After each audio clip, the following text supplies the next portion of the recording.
So thinking about musical freedom and improvisation, I think that it's easy to assume that because I am improvising, I am making unilateral decisions without external inputs or feedback. Um, but the type of improvisation and the type of music that I have been interested in making recently is music that kind of forces reckoning with these inherent boundaries and tensions and conflicts.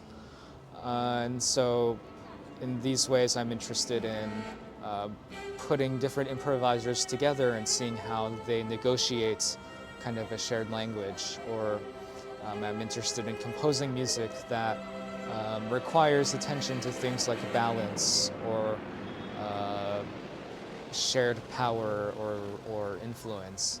And so while I don't necessarily think that improvisation equals freedom, I think that improvisation, because it requires the musician to make these real-time, on-the-spot decisions, it provides an interesting venue to explore how and why we organize ourselves.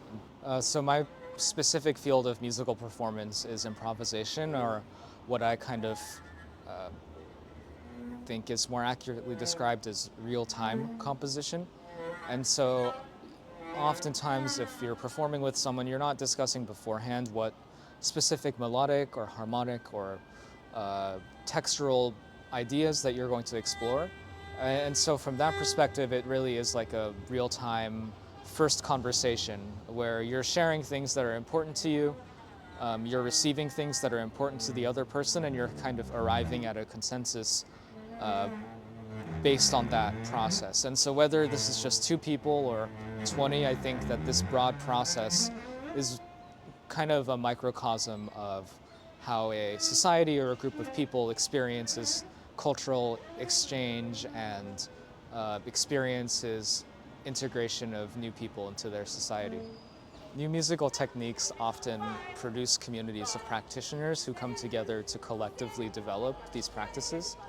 One really interesting example is Butch Morris's conduction technique, which is something that I draw from in my music.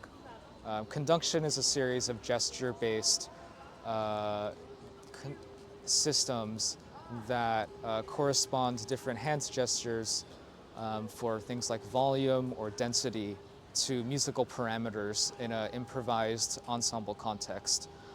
Butch Morris, who was an African-American jazz musician, came up with this technique and traveled around on tour to places like New York, London, all over the world, and shared this technique with local musicians. And now today there are improvisers orchestras all over the world, including the Atlanta Improvisers Orchestra, which I played in, that practice this conduction technique and that have kind of continued to collectively evolve it as a sort of oral tradition.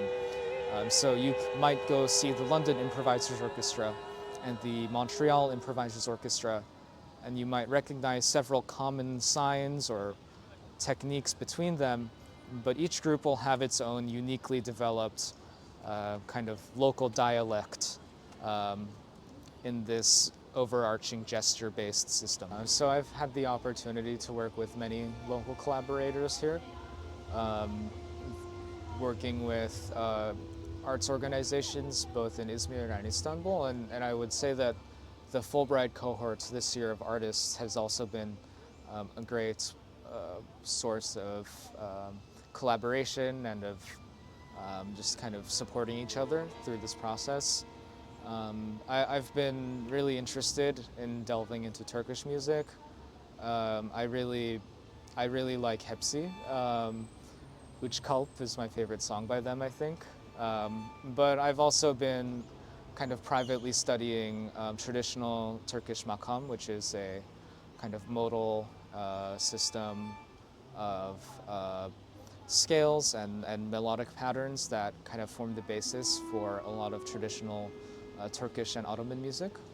And I've really just been loving exploring everything I can musically here, in addition to continuing my own personal artistic and compositional pursuits.